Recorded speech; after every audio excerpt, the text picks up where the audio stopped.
चलिए, तो सबको जय मसीह। एक बार फिर से प्रभु की हजूरी में आप सबका स्वागत है। आज की क्लास में हम लोग पढ़ेंगे टेबरनेकल ऑफ मोसेस। ठीक है, मतलब मिलाप का तंबू। पिछली क्लासेस में हमने पढ़ा था कि मिलाप के तंबू का बाहरी आंगन कैसा था और उसमें क्या क्या चीज़ें थी। बेसिकली जो मिलाप का तंबू था वो 3 चीज़ों से मिलके बना था। पहला बाहरी आंगन, दूसरा पवित्र स्थान और तीसरा अति पवित्र स्थान। हमने उनके बारे में पढ़ा था और आज हम बात करेंगे उसके अंदर की चीज़ों के बारे में कि उसके अंदर क्या क्या था। ठीक है, क्लास स्टार्ट करने से पहले एक बात मैं आपसे पूछना चाहता हूँ कि आपको ऐसा क्यों लगता है कि वाचा का संदूक या मिलाप का तंबू एक गहरा टॉपिक है?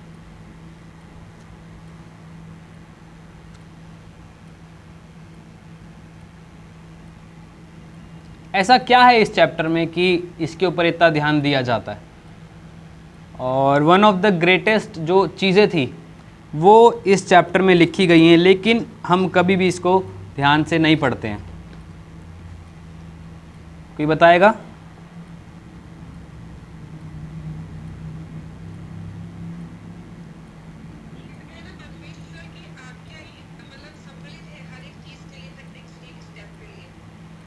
ठीक है, हर एक परमेश्वर की आज्ञा सम्मिलित है हर एक स्टेप के लिए। ठीक है, चलिए एक सवाल मेरा आपसे एक और। अगर परमेश्वर को पूरे ब्रह्मांड को बनाने में 6 दिन लगे थे टोटल, तो वाचा का संदूक या फिर टेबरनेकल ऑफ मोसेस को बनाने के लिए प्रभु ने क्यों मूसा को अपनी उपस्थिति में 40 दिन बिठाया और बताया 40 दिन कि तू ऐसे ऐसे करके ये काम करना?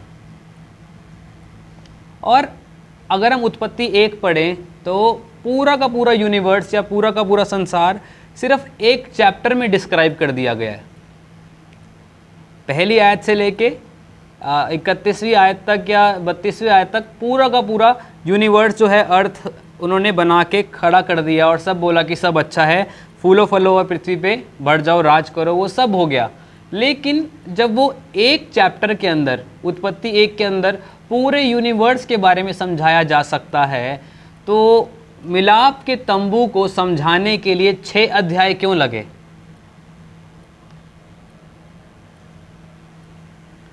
बताइए, कोई आंसर है आप लोगों के पास? पूरी दुनिया के स्ट्रक्चर को डिस्क्राइब करने के लिए प्रभु ने सिर्फ एक चैप्टर लिया पूरी बाइबल में, और अपना मिलाप का तंबू बनाने के लिए प्रभु को 6 अध्याय लग गए। तो आप इस बात को ज़रा सोचिए कि मिलाप का तंबू कितना ज़्यादा इम्पॉर्टेंट है, उसमें कितनी गहराइयाँ हैं, कितनी बारीकियाँ हैं कि उसको बनाने के लिए जो जो काम करना था, उसके अंदर जो जो चीज़ें लगनी थी, उन सब को करने के लिए 6 अध्याय लगाए गए।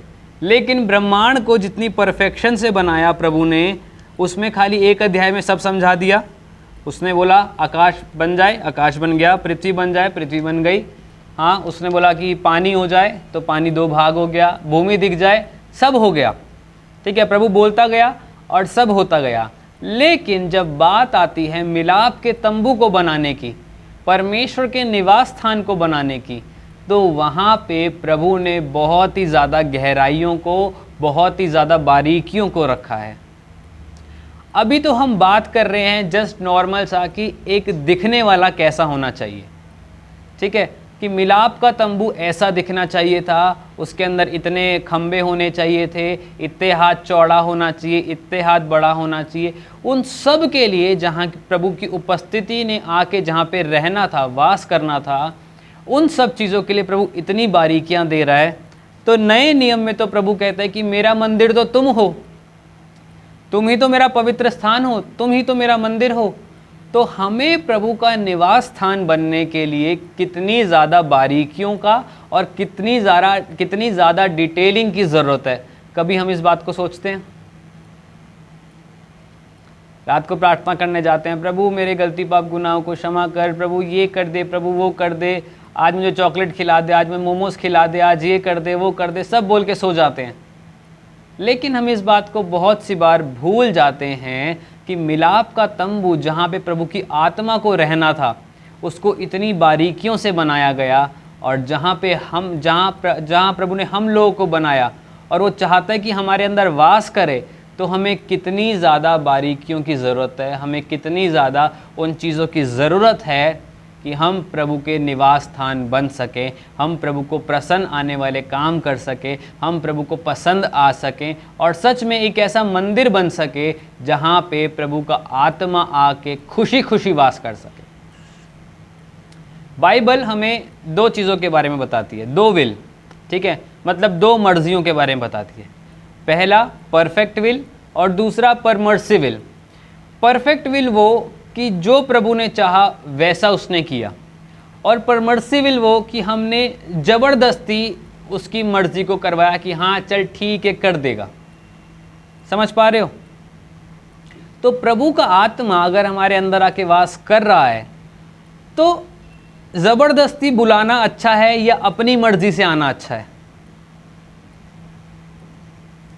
आप कहाँ जाके ज़्यादा कंफर्टेबल होते हो? जहाँ पे आप अपने आप से जा सको, यहाँ जहाँ आपको ज़बरदस्ती बुलाया जाए, नहीं आना पड़ेगा, नहीं आना पड़ेगा, हाँ? कहाँ जाके खुश होते हो आप? बताओ। जहाँ अपनी मर्जी से जाया जा सके, अपनी मर्जी से बोला जा सके, अपनी मर्जी से खाया जा सके और अपनी मन मर्जी के मुताबिक काम हो सके, ठीक है, वहाँ जाके हम लोग ज़्यादा खुश होते हैं।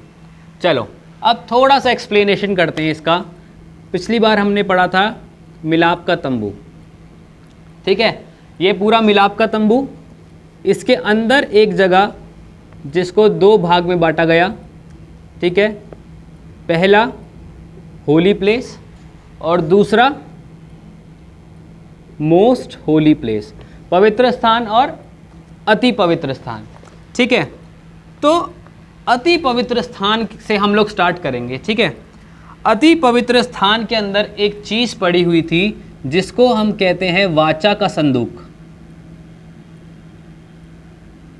आर्क ऑफ द कवनेंट, ठीक है। पढ़ा है आपने ये चीज़? मैंने आपको पढ़ने के लिए बोला था निर्गमन 25, 26, 27, 28, ठीक है। कईयों ने पढ़ा, कईयों ने नहीं पढ़ा, चलो कोई बात नहीं। तो यहाँ पे एक चीज़ होती थी जिसको कहते थे आर्क ऑफ द कवनेंट या वाचा का संदूक, ठीक है। उस वाचा के संदूक के ऊपर दो करूब हमेशा रहते थे, ठीक है जी, मतलब एक दूसरे की तरफ देखते हुए दो करूब हमेशा उसके ऊपर एक सोने के पुतले की तरह बना के उसके ऊपर खड़ा किया गया था, दो करूबों को, ठीक है जी। और साइड में इसके दो डंडे थे, ठीक है। और इस वाचा के संदूक के ऊपर एक ढक्कन होता था, ठीक है, और उस ढक्कन को कहते थे मर्सी सीट, ठीक है, मतलब दया की गद्दी या दया की सीट, ठीक है जी। उसके बाद अगर हम बात करें थोड़ा सा बाहर आए, जहाँ पे ये आ रहा है, ठीक है, जहाँ से ये डिवाइड हो रहा है, वहाँ पे एक बड़ा सा मोटा सा पर्दा होता था और वो पर्दा नीले कलर का होना चाहिए था और उसमें काफ़ी सारी बारीकियाँ थी जिनके ऊपर करूब मड़े रहने चाहिए थे, ठीक है। और बाहर आओ अगर, ठीक है जी, पवित्र स्थान में, तो जैसे ही आप पवित्र स्थान में एंटर करोगे सामने आपको एक धूपदान दिखेगा, ठीक है, एक वेदी दिखेगी जिसके ऊपर सदा निरंतर धूप जलती रहनी चाहिए, ठीक है। आप सब ने धूप जलाई है, धूप देखिए, गन्ने के जूस वाले के पास जाओ तो वो धूप जला के रखता है, कुल्फ़ी वाले के पास जाओ तो वो धूप जला के रखता है, ठीक है, ताकि मक्खी मच्छर ना आए और लोग अट्रैक्ट हो सके उसकी खुशबू से। तो यहाँ पे एक धूपदान रहता था और उस पर हमेशा धूप जलती रहती थी, ठीक है जी। उसको कहते हैं ऑल्टर ऑफ इंसेंस,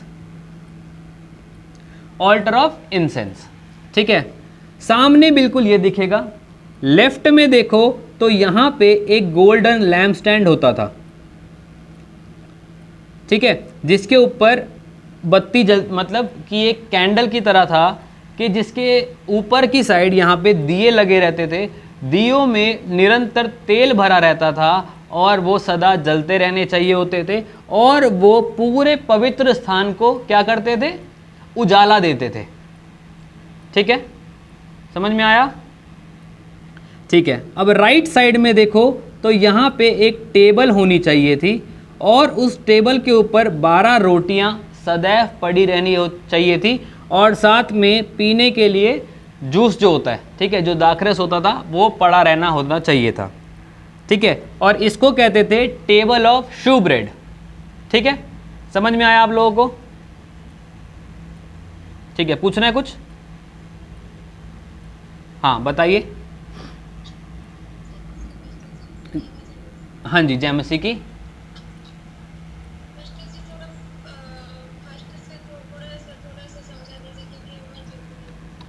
ठीक है, तो हम बात कर रहे हैं टैबरनेकल ऑफ मोसेस के बारे में। ठीक है, मिलाप, ये पूरा इसको कहते हैं टैबरनेकल ऑफ मोसेस। ठीक है, या मिलाप का तंबू। मिलाप का तंबू 3 हिस्सों से मिलकर बना था। पहला आउटर कोर्ट या आउटर यार्ड, दूसरा होली प्लेस, तीसरा मोस्ट होली प्लेस। ठीक है, बाहरी आंगन, पवित्र स्थान, अति पवित्र स्थान। ठीक है, अति पवित्र कहते हैं, बाहर जाओगे तो आप इसमें एंटर कर सकते थे। ठीक है, उसके बाहर जाओ, उसके अंदर जाओगे तो आपको ये दिखेगा होली प्लेस, मतलब पवित्र स्थान। और पवित्र स्थान के अंदर एक जगह होती थी महापवित्र स्थान, और महापवित्र स्थान के अंदर एक चीज़ पड़ी होती थी जिसको कहते हैं वाचा का संदूक। ठीक है, उस वाचा के संदूक के ऊपर सदैव 2 करूब रखे रहते थे जो एक दूसरे की तरफ देखते रहते थे, और वो दोनों करूब सोने के मढ़े होने चाहिए थे, मतलब सोने के बने होने चाहिए थे। उसके बाद उसके ऊपर एक ढक्कन होता था जिसके ऊपर करूब बैठते थे। और आर्क ऑफ द कवनेंट के अंदर, मतलब वाचा के संदूक के अंदर 3 चीज़ें थी। पहली मन्ना जो लोगों को मिला था उस 40 साल के सफ़र में, दूसरा वो 10 आज्ञाओं की पटिया जो परमेश्वर ने स्वयं अपने उंगली से लिख के दी थी, और तीसरा वो होता था एरन की रॉड, मतलब हारून की जो लाठी थी जिसके ऊपर छोटे छोटे फूल निकल आए थे वो इसमें पड़ी रहनी होनी चाहिए थी। ठीक है, अब ये तो हो गया महापवित्र स्थान के अंदर की चीज़। अब पवित्र स्थान के अंदर जब आप घुसोगे, बिल्कुल सामने घुसते के साथ ही आपको एक ऑल्टर ऑफ इंसेंस दिखता था, मतलब एक वेदी दिखती थी जिसके ऊपर निरंतर धूप जलती रहती थी।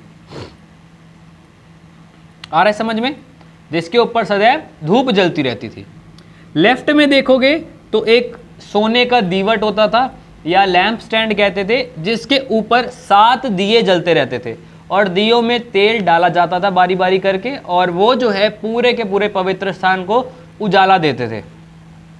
ठीक है, उसके बाद राइट हैंड साइड पे एक टेबल होती थी, उस टेबल को कहते थे टेबल ऑफ शू ब्रेड, और उस टेबल पे खाली 12 रोटियां ही रखी जानी चाहिए थी।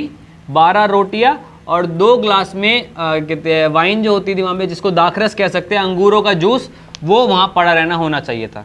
ठीक है, तो पवित्र स्थान में वाचा का महापवित्र स्थान में वाचा का संदूक, पवित्र स्थान में alter of incense, golden lamp stand और टेबल ऑफ शू ब्रेड, ये तीनों चारों चीज़ें होनी चाहिए थी।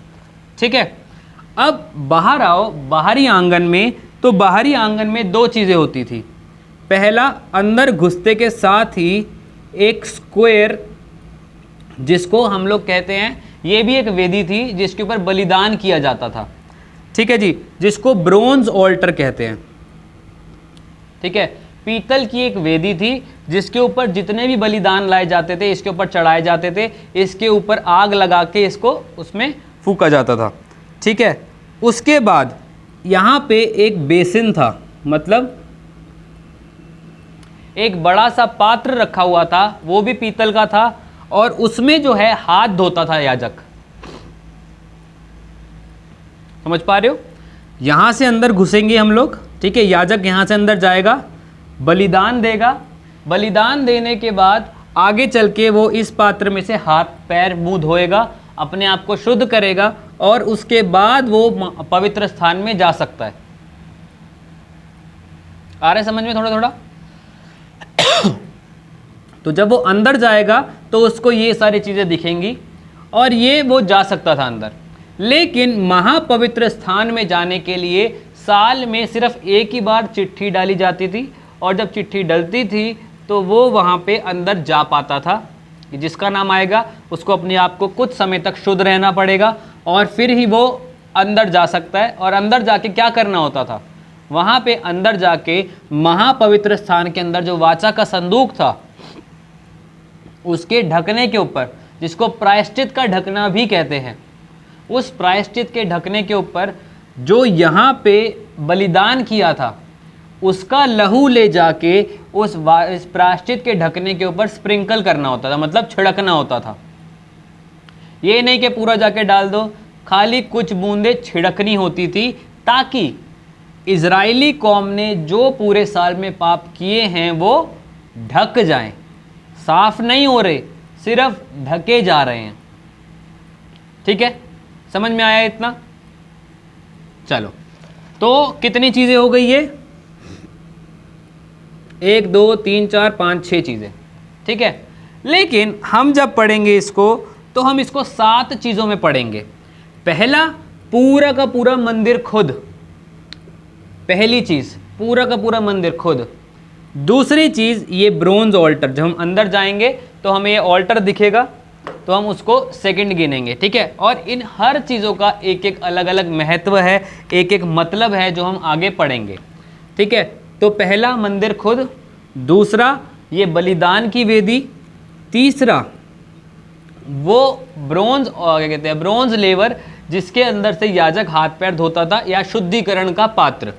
ठीक है जी, चौथी चीज़ हम लोग पढ़ेंगे बिल्कुल अंदर घुसते के साथ ही जो ऑल्टर ऑफ इंसेंस दिखता था, मतलब धूपदान की वेदी। ठीक है, पांचवी चीज ये गोल्डन लैम्पस्टैंड जो पूरे के पूरे पवित्र स्थान को रोशनी देता था। छठा ये टेबल ऑफ शू ब्रेड जिसमें जिसमें पवित्र स्थान के लिए खाने की वस्तु रखी जाती थी। और सातवां और मोस्ट इंपॉर्टेंट वाचा का संदूक। ठीक है, समझ में आया आप लोगों को इतना कि ये क्या है? कोई क्वेश्चन अभी तक?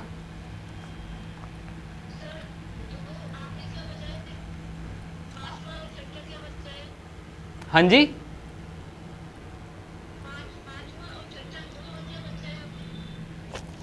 पांचवा जो है गोल्डन लैम्पस्टैंड कहते हैं इसको।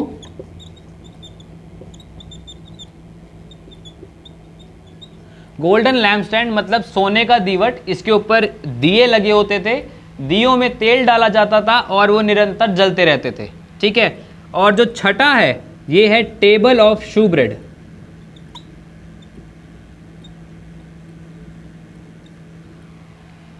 ठीक है, खाने की मेज होती थी ये, जिसके ऊपर सिर्फ 12 रोटियां ही रखी जाती थी और अंगूर का रस रखा जाता था।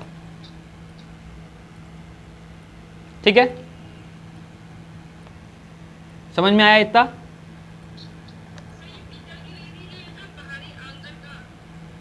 ये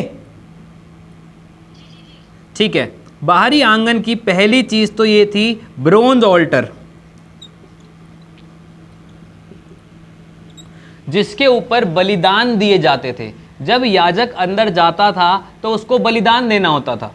ठीक है, मेमने का, बकरे का, बछड़े का, गाय का, बैल का, जैसे जिसकी हस्ती वो अपने पापों के हिसाब से अपने जानवर को लेकर आता था और यहाँ पे बलिदान दिया जाता था। ठीक है, सॉरी मैं माइक बंद कर रहा हूँ। ठीक है, तो यहाँ पे जो है बलिदान दिया जाता था और उस बलिदान से जो है जो बचता था, जो मांस होता था, वो याजक को खाने के लिए मिलता था। ठीक है, अब यहाँ बलिदान हो गया। बलिदान देने के बाद जो तीसरी चीज है इसको कहते हैं ब्रोंज लेवर, मतलब शुद्धिकरण का पात्र। बलिदान करने के बाद जितना खून वगैरह, चर्बी वगैरह याजक के लग जाती थी, वो इसमें से निकाल के, पानी निकाल के अपना हाथ मुंह पैर धोता था, अपने आप को शुद्ध करता था और तभी वो अंदर जा सकता था। ठीक है, समझ में आया इतना? ठीक है, अंदर जाके मैंने आपको सब बता दिया। धूपदान की वेदी, निरंतर धूप जलती रहनी चाहिए। गोल्डन लैम्प स्टैंड, ये वहाँ पे लाइट देने का काम आता था। टेबल ऑफ शू ब्रेड, यहाँ पे 12 रोटियाँ रखी जाती थी और वो 12 रोटियाँ वहाँ पे खाने के काम में आती थी। ठीक है, और सबसे मेन चीज महापवित्र स्थान में वाचा का संदूक। ठीक है, चलो अब हम वाचा के संदूक से पढ़ना स्टार्ट करते हैं। वाचा का संदूक एक ऐसी खास और अहम चीज थी जो परमेश्वर ने मूसा को बोला कि अति पवित्र स्थान में मेरी आत्मा उस वाचा के संदूक के ऊपर वास करेगी। ठीक है, और याजक वहां पे साल में एक ही बार जा सकता है। प्रभु ये चाहता था, जब अभी हमने 10 आज्ञाएं पढ़नी शुरू करी, उससे पहले से अगर हम देखें तो प्रभु अपने मन में एक चीज़ को रख रहा है। वो चाहता था कि वो अपने लोगों के बीच में आए, उनके साथ काम कर सके, उनके साथ उठ सके, बैठ सके, बात कर सके और हर चीज़, अपने दिल की बात उनके साथ शेयर कर सके। लेकिन लोगों ने बोला, प्रभु नहीं, हम तेरी आवाज़ को नहीं सुन सकते, हम चाहते हैं कि तू मूसा के द्वारा हमसे बात कर और हम मूसा को सुने और मूसा को बताएं और मूसा जाके तुझसे बात करे। प्रभु ने बोला ठीक है, कोई बात नहीं, हाँ बताऊंगा, वही बता रहा हूँ अभी। तो प्रभु ने बोला कोई बात नहीं, तुम जैसा चाहते हो मैं वैसा करने के लिए भी तुम्हारे साथ रेडी हूँ, क्योंकि मैं तुमसे प्यार करता हूँ, मैं तुमसे बात करना चाहता हूँ। तो प्रभु ने योजना बनाई कि जब मैं इनको गुलामी में से निकालूंगा तो मैं इनके साथ इतने वर्ष तक क्या करूँगा, दिन के समय बादल का खंबा बन के रहूँगा, इनको छाया दूंगा, और रात के समय आग का खंबा बन के इनको लाइट और शेल्टर प्रोवाइड करूँगा। वहाँ तक भी लोगों ने बोला कि चलो ठीक है, लेकिन प्रभु चाहता था उनके बीच में वास करना। बार बार प्रभु यही चाह रहा है कि मैं अपने लोगों के साथ चलूं, अपने लोगों के साथ वास करूं, अपने लोगों से अपने दिल की बात कह सकूं। लेकिन हर बार जो है लोग उसको रेजिस्ट कर रहे हैं कि नहीं प्रभु, तू हमसे थोड़ी दूरी बना के रख, हम इतने अच्छे नहीं हैं, हम ये नहीं, हम वो नहीं, बहुत सी बातें करके उन्होंने प्रभु के साथ एक दूरी को बनाए रखा। लेकिन प्रभु चाहता था कि मैं उनके बीच में जाके बात कर सकूं, उनके साथ रह सकूं। तो प्रभु ने मूसा को बोला कि तू मेरे लिए एक मंदिर बना और मेरा आत्मा उस मंदिर में आके वास करेगा और मैं तुझे हर चीज़ को बताऊंगा। पिछली क्लास में हमने पढ़ा था बाहरी आंगन कैसा दिखना चाहिए, बाहरी आंगन कैसा होना चाहिए। ठीक है, अब प्रभु ने बोला कि मैं तुम्हारे बीच में आके वास करूंगा, इसीलिए एक महापवित्र स्थान बनाओ, उसके अंदर वाचा के संदूक को रखो, और वो वाचा का संदूक पूरा का पूरा क्या होना चाहिए, एक बॉक्स होना चाहिए।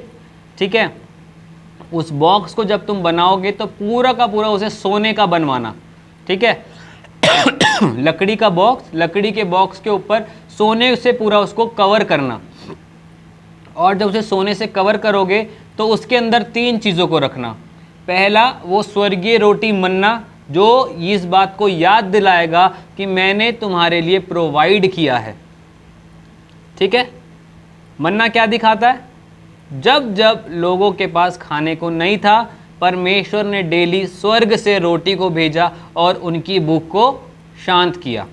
ठीक है, तो मन्ना रखने का मतलब यही है कि हर एक दिन की रोटी प्रभु ने उनको प्रोवाइड करी, ये एक यादगारी के रूप में इसके अंदर रखना। दूसरी चीज़, 10 आज्ञाओं की पटिया। ठीक है, जो 2 पटिया थी जिसके ऊपर प्रभु ने अपनी उंगली से लिख के दिया था, वो 2 पटिया क्या करना, उस वाचा के संदूक के अंदर रखना। ये तुम्हें याद दिलाएगा कि मैं तुमसे बातें करता था, मैंने तुम्हें हर चीज़ में गाइड किया है जहाँ जहाँ तुम गिरे, और मैंने तुम्हें कुछ आज्ञाएं दी हैं कि तुम्हें ये काम करना है। ठीक है, तीसरी चीज़ जो थी वो थी हारून की लाठी। पता है आप लोगों को हारून की लाठी? नहीं पता, कोई बात नहीं। मूसा की लाठी पता है, हारून की लाठी नहीं पता।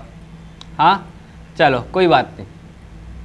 हारून की लाठी एक ऐसी चीज़ थी जो बिल्कुल ही प्लेन थी। ठीक है, लाठी आप चौकीदार को देखा है, चौकीदार डंडा लेके घूमता है, जब वो नीचे मारता है तो आवाज़ आती है उसमें से, है ना, और अगर वही डंडा किसी के लग जाए कस के तो नील पड़ना पक्का है। ठीक है, तो वैसी ही एक लाठी हारून के पास थी, और अगर आपने किसी ने भी सिक्योरिटी गार्ड के हाथ में लाठी देखी हो, चौकीदार के हाथ में लाठी देखी हो, तो वो बिल्कुल प्लेन होती है, वो डंडा बिल्कुल प्लेन होता है, बिल्कुल चिकना हो जाता है पकड़ पकड़ के, है ना। लेकिन जो हारून की लाठी थी उसकी एक विशेषता थी। क्या आप सोच सकते हो कि जब एक टुकड़ा या एक लाठी या एक दरख्त पेड़ से अलग हो जाए तो उसके अंदर से फूल निकल सकता है? सॉरी, ये एक पेड़ है, ठीक है जी। मेरी ड्राइंग बहुत अच्छी है तो प्लीज़ कमेंट मत करना, ठीक है। इसमें से ये वाली डाली गिर के नीचे गिर गई, तो क्या इस डाली में फूल लग सकता है? क्या ये डाली अपने आप से पेड़ बन सकती है? क्या इसमें नई शुरुआत हो सकती है? नहीं, क्योंकि ये पेड़ से कट चुकी है, इसके अंदर अब जीवन नहीं रह गया है। लेकिन हारून की जो लाठी थी, बाइबल बताती है उसके ऊपर छोटे छोटे फूल निकलने लग गए थे। ऐसा करके प्रभु ने दर्शाया कि अगर तुम्हारी लाइफ बिल्कुल मरी क्यों ना गई हो, अपनी शाखाओं से, अपनी रूट्स से कट क्यों ना गई हो, लेकिन अगर तुम मेरे साथ हो, मेरा आत्मा तुम्हारे साथ है, तो उस मरी हुई चीज़ में से भी नए जीवन को निकालने की क्षमता मैं रखता हूं। समझ पा रहे हो इस बात को?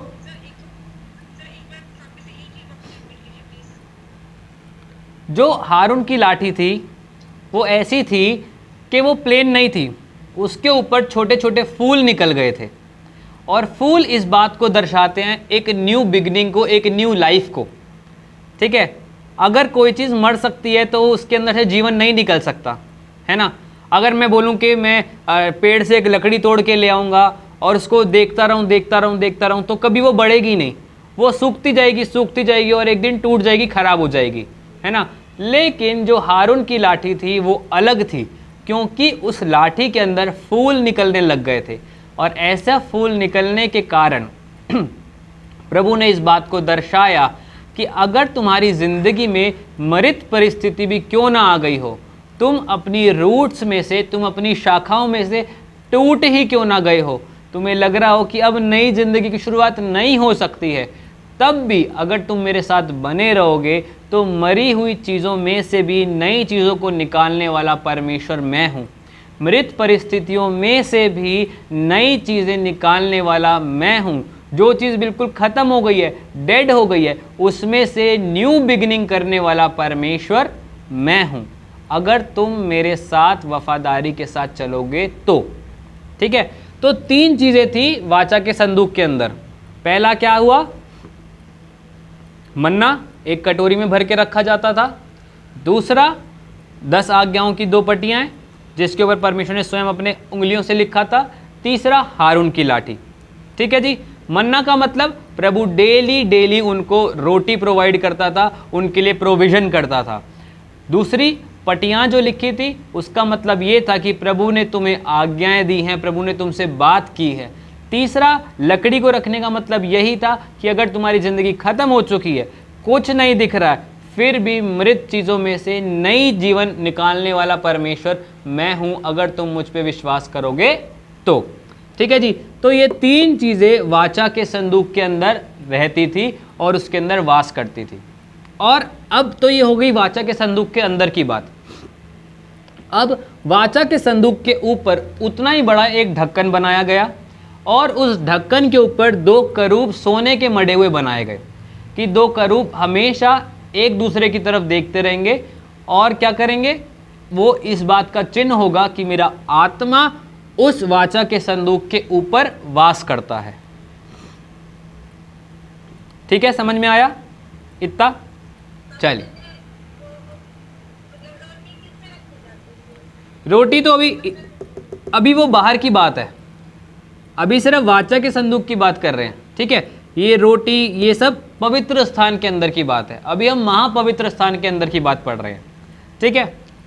चलो, महापवित्र स्थान के अंदर साल में सिर्फ एक बार याजक जा सकता था, इससे ज़्यादा अलाउड नहीं था, ठीक है। और जाने के लिए क्या होता था, वहाँ पे एक प्रथा होती थी जहाँ से उसमें से क्या करते थे, उसे वोट देते हैं आप लोग, वोट दिया आप लोगों ने कभी? ठीक है, वोट देने के लिए क्या होता है, चिट्ठी डाली जाती है। मतलब ईवीएम मशीन में आप वोट देते हैं कि मैं इसको चुनता हूं, मैं इसके लिए बटन दबाता हूं, मैं इसको चुन रहा हूं। वैसे ही जब महायाजक अंदर जाने के लिए चुना जाता था तो चिट्ठियां डाली जाती थी, और चिट्ठी में से जिस भी महायाजक का नाम निकलता था उसको कुछ समय तक अपने आप को पवित्र करके रखना होता था। वो औरत के पास नहीं जा सकता, पाप नहीं कर सकता, झूठ नहीं बोल सकता, चोरी नहीं कर सकता, हर एक चीज़ का दशवांश देना है, हर चीज़ में अपने आप को परफेक्ट करना पड़ता था उसे। और उसके बाद एक दिन नियुक्त होता था, और वो दिन कौन सा था? फसह के पर्व के बाद एक दिन आता था जब उसको अंदर जाने की अनुमति थी। ठीक है, समझ में आ रहा है आप लोगों को? फसह के पर्व के बाद वो अंदर जा सकता था। अंदर जाने की भी एक विधि थी, वो ऐसे अंदर नहीं जा सकता। पहला, जब वो अंदर जाएगा यहाँ पे उसको बलिदान करना पड़ेगा। बलिदान करने के बाद जो जिस भी उसने क्या कहते हैं, बकरे को, बछड़े को, या जिस भी एनिमल को